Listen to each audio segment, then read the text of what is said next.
تو ہمارا جو شیر ادب ہے اس کے حوالے سے اخلاق و تہذیب و تمدن وغیرہ وغیرہ کی باتیں بہت ہوتی ہیں، لیکن اب اس کا کیا کیا جائے کہ بددماغی اور بدتہذیبی کی بھی اپنی قواعد ہے، جو میر کی بددماغی سے لے کر اور غالب کی پیچیدگی تک، اور غالب کی پیچیدگی سے لے کر جان کی انانیت اور نتیجے تک پھیلی ہوئی.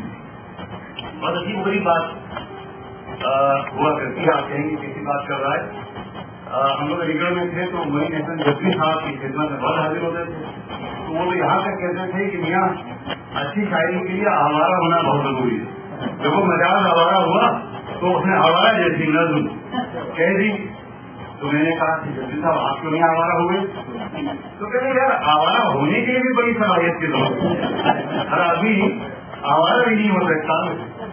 فیاض صاحب ذرا پوری تو اور آگے کہا کرتے تھے کہ بڑی شاعری کے لیے بدکردار ہونا بھی بہت ضروری ہے. لیکن سر آپ نے اس فلسفے کو عمل کر کے بھی دکھایا.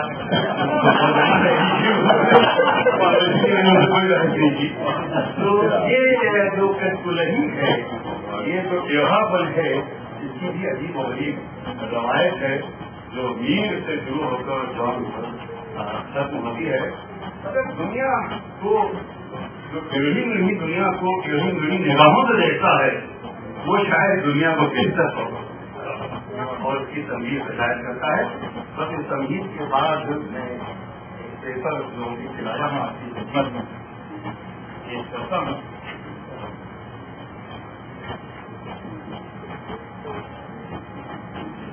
میں نے اس سے قبل ایک مضمون میں عرض کیا تھا، پرانے مضمون میں، اور پھر عرض کر رہا ہوں کہ جان ایلیا کی شخصیت و شاعری فکر و نظر پر لکھنا آسان نہیں ہے، بالکل اسی طرح جیسے حیات و کائنات کو سمجھنا آسان نہیں. پھر بھی مفکرین اور دانشوران نے اپنے اپنے طور پر سمجھنے کی کوشش کی ہے. جان ایلیا نے بھی کی.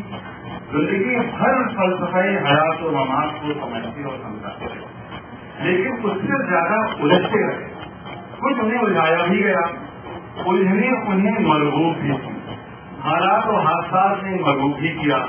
بقول غالب کہ کچھ تو ہوتے ہیں محبت میں جنوں کے آثار، اور کچھ لوگ بھی دیوانہ بنا دیتے ہیں. آگے پہلے ممتاز ناقد احتشام حسین کہ میں آپ کی توجہ چاہوں گا، بہت دور سے آیا ہوں، تھوڑا سا پیچھے ڈسٹرب ہو رہا ہے، لیکن آپ ہماری طرف متوجہ رہیں، تھوڑا ہمیں تعاون دیں. یہ 2-3 دن کے اندر یہ مسئلہ جلدی میں صاف بھی نہیں کیا اس کو لکھ کے حاضر ہوا ہوں، مگر میں اپنی بات آپ تک پہنچانا چاہتا ہوں کہ آئیے پہلے ممتاز ناقد احتشام حسین کی جملوں پر غور کرتے چلیں. حال ہی کے حوالے سے شاعر کا احوال لکھا. اور کسی بھی شاعر اور ادیب کے شعور کی جستجو کئی حیثیتوں سے کی جا سکتی ہے، کیونکہ شعور کی انفرادیت میں جماعتی ضرورتوں اور خواہشوں سے بہت سے پردے گرتے اور بہت سے اٹھتے ہیں. ماحول کی مادی بنیادوں سے لے کر خوابوں کی رنگا رنگی تک نہ جانے کتنی منزلیں، اور ہر منزل انسانی شعور پر اپنا عکس چھوڑتی ہے. دو اصل بنیاد معاشی زندگی کے اتار چڑھاؤ سے متعین ہوتی ہے، لیکن دوسرے اثرات سے بھی انکار نہیں کیا جا سکتا. اس طرح فرد کا شعور مادی حالات اور سماجی حال ماحول میں مسلسل عمل اور رد عمل سے تشکیل پاتا ہے. کسی کے پاس بنا بنایا شعور نہیں ہوتا، بلکہ بنتا ہے، اور حالات بدلے تو بدل بھی جاتا ہے. انسان ماحول کو بدلتا ہے اور اس کو بدلنے میں کبھی کبھی خود بھی بدل جاتا ہے. جان پر مضمون لکھنا آسان نہیں ہے. ترکیب سے کہ بہت ساری باتیں ہمارے ساتھ آپ کہہ گئے، نفاذوں کو بھی لکھتا ہوں میں، لیکن آسان نہیں ہوتا تنقید بھی لکھنا. اور تنقید کے بارے میں کہا بھی گیا ہے کہ کریٹیزم از کریشن ود ان کریشن. تنقید تخلیق در تخلیق ہے. اور پھر جان جیسی شاعری کی شہزادی کو سمجھنا اتنا آسان کام نہیں ہے، اور وہ جیسا تو ہے کیا سمجھ پائے گا. مگر پھر بھی آپ کی توجہ چاہتا ہوں جملوں پر خاص طور پر کہ جہاں افکار، ہجوم اسرار، ایجاد و انکار، یقین و گمان، زمین و آسمان کو راہ مستقیم نہ ملے، پیمانے فن میں تحلیل نہ ہو، تفسیر و تخلیق کی سطح پر تکمیل کی منزل تک رسائی نہ ہو، تسکین شوق اور تلقین ذوق نہ ہو تو تذبذب اور کشمکش لازمی ہے۔ پھر آگے کی منزل احساس و اضطراب، مزاحمت و اجتناب، خوف اور شکست کے خوف، خیال کی رو، فکر کے الجھاوے، تصور و تخیل، جرأت و جسارت، اور پھر ان سب کی ایک وحدت۔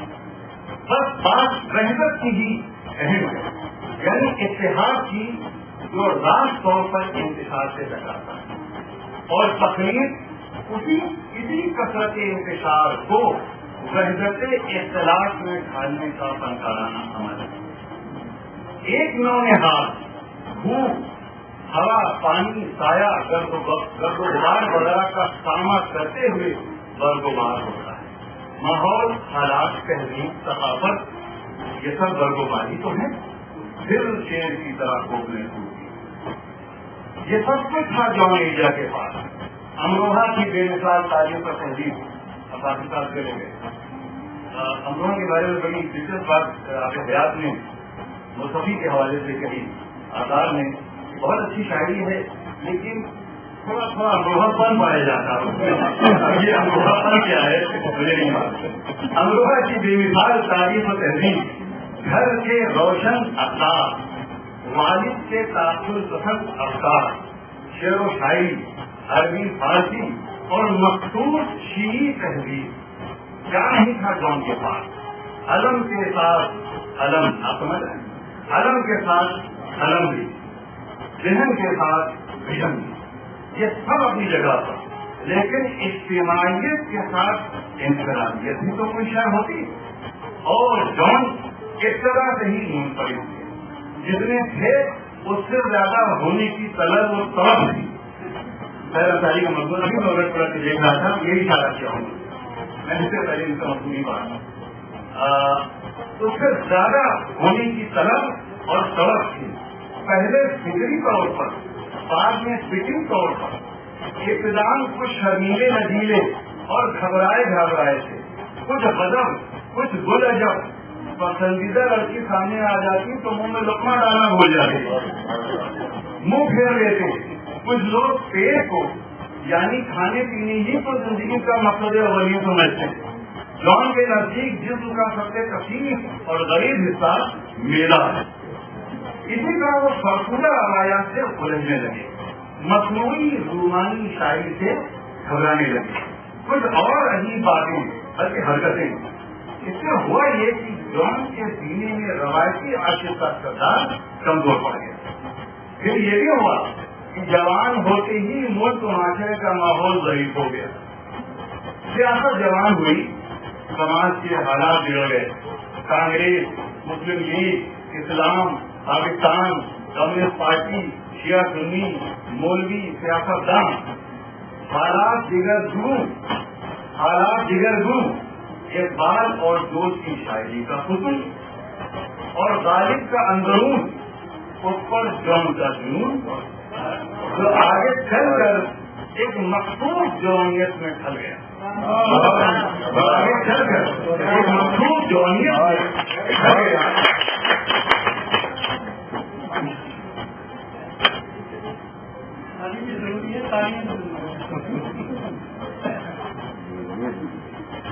مخصوص جوانیت میں ڈھل گیا، درد کے سب شیر و شکر تو ہوئے، لیکن عجیب قسم کی شیرینی جس نے ایک بڑے پیمانے پر تلقی کا روپ لیا، ضرور زیادہ جگہ ڈال دیجیے، ہوتا ہی نہیں ایسا، کچھ تو طبعی اور فطری تھا، اور اب سب کچھ فکری اور فلسفیانہ۔